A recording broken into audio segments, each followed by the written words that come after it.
मित्रों नमस्कार। आपका बहुत बहुत स्वागत है। मित्रों, आज प्रधानमंत्री नरेंद्र मोदी ने मीडिया के साथ बात किया। दिवाली मिलन का अवसर था। बीजेपी ने अरेंज कर रखा था दिवाली उत्सव, दिवाली मिलन। तो लगभग 2015 में प्रधानमंत्री ने की थी और 2015 के बाद अब जाके कर रहे हैं। लगभग आप सोचिए कि 8 सालों के बाद दोबारा से दिवाली मिलन हो रहा है। और मित्रों, मेरा सौभाग्य है कि मैं प्रधानमंत्री जी से मिला और प्रधानमंत्री जी ने बहुत अच्छे से मुलाकात की। उन्होंने हालचाल पूछा और थोड़ी सी जो एक चूँकि वो बड़े हैं तो उन्होंने मुझसे थोड़ा मजाक भी किया।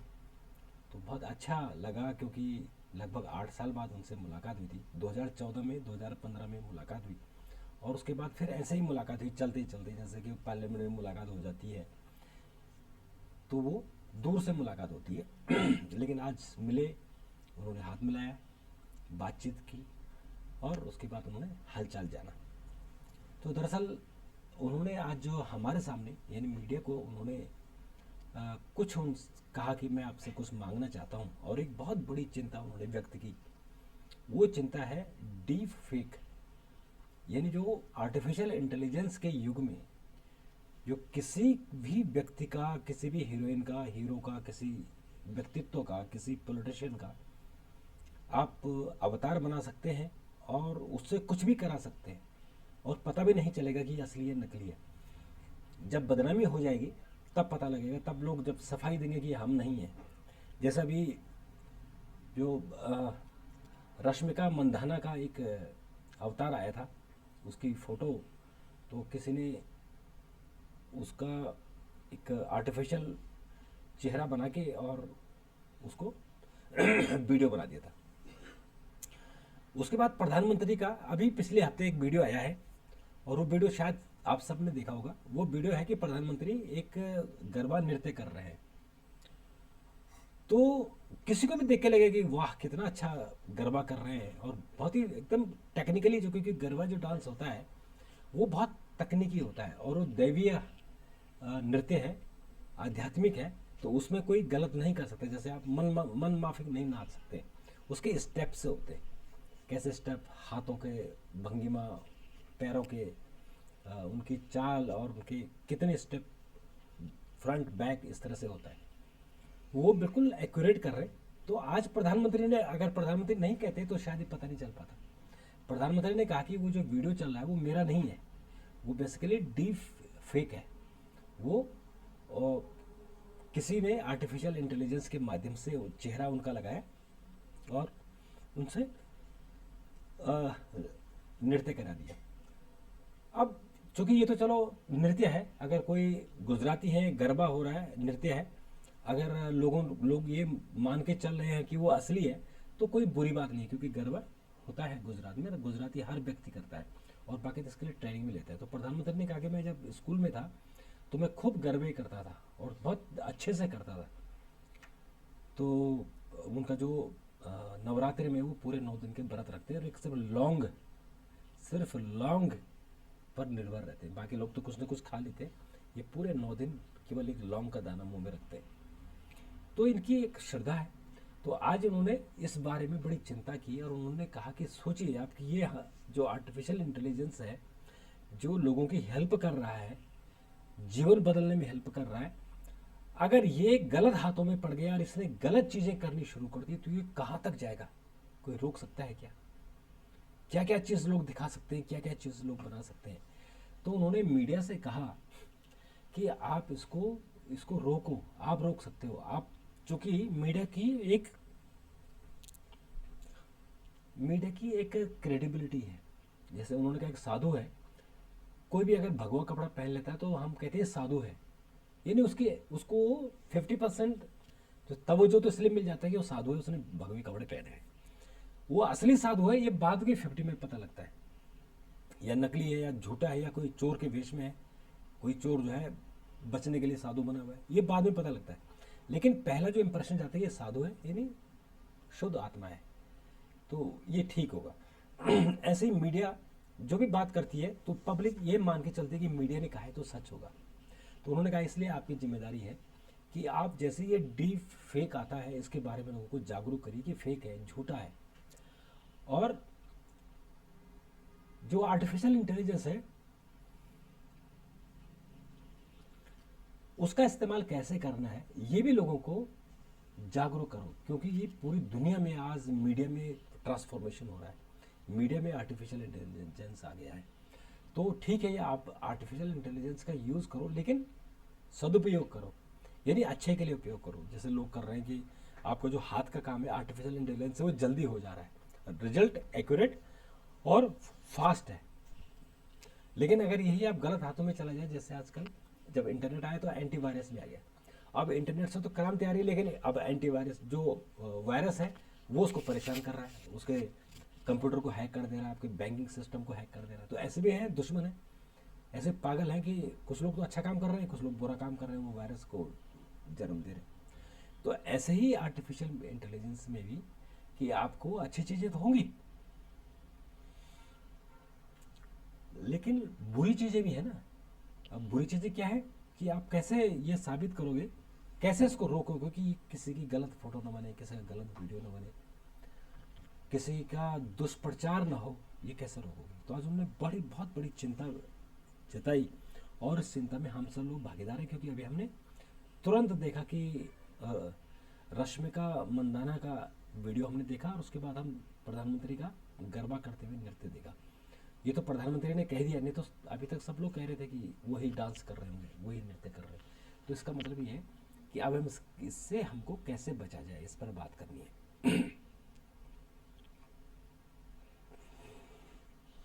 और मित्रों, दूसरा उन्होंने कहा कि जो हमारा देश है, जो हम बात कर रहे हैं कि 2045 तक भारत विकसित भारत होगा, तो उन्होंने कहा कि अब ये जुमला नहीं है, ये अब सिर्फ वक्तव्य नहीं है, ये अब हकीकत है, ज़मीन पर उतर रहा है। लोग पैसा कमा रहे हैं, लोग बैंकों का सदुपयोग कर रहे हैं, लोन ले रहे हैं, लोग अपना बिजनेस खड़ा कर रहे हैं। अभी उन्होंने बात की थी मध्य प्रदेश की, मध्य प्रदेश में लखपति दीदियाँ हैं, एक गांव में 100 लखपति दीदी है। तो उन्होंने कहा कि 1 लाख लखपति दीदी मैं बनाऊंगा। तो जब एक महिला का लखपति बनना मतलब एक इकोनॉमी क्रिएट करना बहुत बड़ी बात होती है। जो महिलाएं सिर्फ घर का चौका चूल्हा तक सीमित थी और जो घास और जंगल से लकड़ी लाने तक सीमित थी, आज वो लखपति बन रही है, आज वो एंटरप्रेन्योरशिप उनके अंदर है। तो कहीं ना कहीं सरकारी तरफ से मदद मिली तभी ना। तो इस मदद को और किस लेवल पर ले जाया जाए, इस पर भी उन्होंने कहा कि इसको आगे बात करेंगे।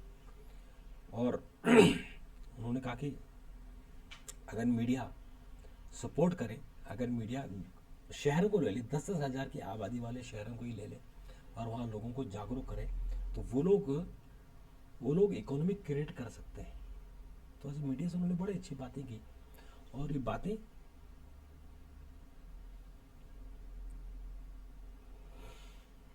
इन बातों का अपना महत्व है। इन बातों का महत्व इसलिए है कि देश की विकास में हर व्यक्ति का रोल है, एक एक व्यक्ति का है, तो किसी भी भूमिका में उसका रोल है। तो इसलिए आपको इस बात का ध्यान रखना है कि आप मीडिया में हैं, तो मीडिया में रहने का फ़ायदा क्या है कि आप लोगों को जागरूक कर सकते हैं, इंस्पायर कर सकते हैं। आप जो सक्सेस स्टोरी है वो बता सकते हैं। जो कोई महिला अगर लखपति बन गई है तो आप उनके बारे में लिखकर बाकी महिला को इंस्पायर कर सकते हैं कि उन्होंने कैसे किया। तो इसलिए आज उन्होंने फिर आज एक हमारे दिल्ली में ही ग्लोबल साउथ समिट हुआ था। ग्लोबल साउथ समिट का मतलब हुआ जो गरीब देश है, अभी G20 हुआ था, वहाँ भी एक कॉन्फ्रेंस इसी पर हुई थी ग्लोबल साउथ पर, और जो अडॉप्ट हुआ है रेजोल्यूशन उसमें ग्लोबल साउथ की बात कही गई है। तो उन्होंने प्रधानमंत्री ने कहा कि जो ग्लोबल साउथ है वहाँ कूटनीति से बात चलेगी और जो G20 की उपलब्धियां हैं वो हुई और 5 सी पर उन्होंने जोड़ दिया, एक एक पृथ्वी, एक कुटुंब, एक भविष्य, इस वर्ष भारत के अध्यक्ष में जो आयोजित हुआ था।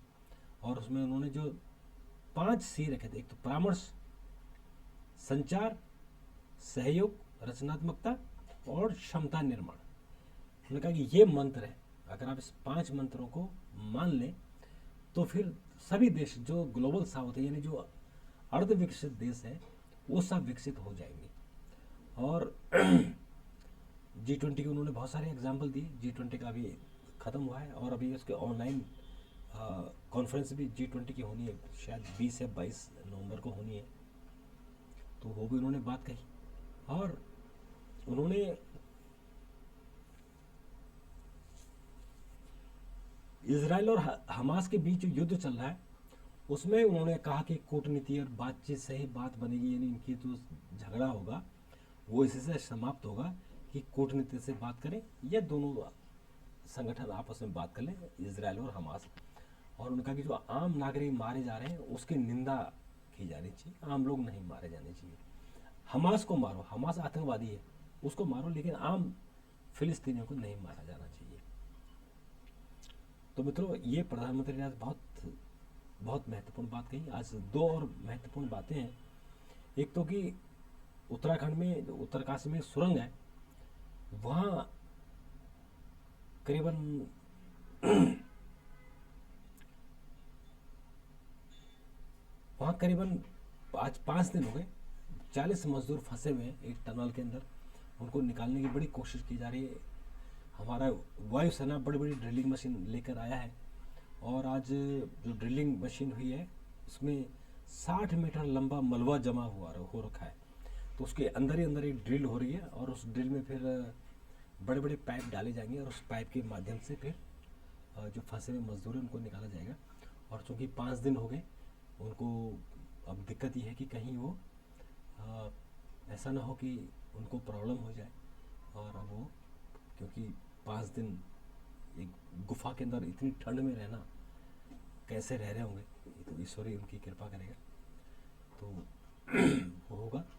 और दूसरा मित्रों, चंडीगढ़ हाई कोर्ट ने जो हरियाणा सरकार ने किया था कि लोकल में निजी क्षेत्र में 75% आरक्षण कर दिया था, कितना अन्याय किया था इस सरकार ने, उसको पंजाब हरियाणा कोर्ट ने खारिज कर दिया। और उन्होंने कहा कि अधिनियम, भारत के अधिनियम में भाग 3 का उल्लंघन है। एक तो निजी क्षेत्र तो अपने मेहनत से निजी क्षेत्र है ना, उसमें सरकार का रोल तो है नहीं, तो वो अपनी संस्था को बर्बाद कर दे। टैलेंट जाएगा तो उनकी संस्था आगे बढ़ेगी, और टैलेंट नहीं जाएगा, रिजर्वेशन से काम चलेगा तो फिर गड़बड़ होगा। इसलिए सरकार में तो चल जाता है, क्योंकि सरकार इतना बड़ा मशीनरी है कि अगर 4 लोग काम नहीं करेंगे तो 3 लोग अच्छा काम करके उसकी भरपाई कर देंगे। लेकिन निजी क्षेत्र में तो उसकी गुंजाइश नहीं होती, क्योंकि लिमिटेड लोग होते हैं। तो वहाँ अगर आप टैलेंट को रोकेंगे तो फिर समझो कि क्या हाल होगा। एनीवे, तो आज के लिए इतना ही मित्रों। अगर आपके सुझाव हो तो ज़रूर दीजिएगा, चैनल को सब्सक्राइब जरूर कीजिएगा। तब तक के लिए नमस्कार, थैंक यू, धन्यवाद।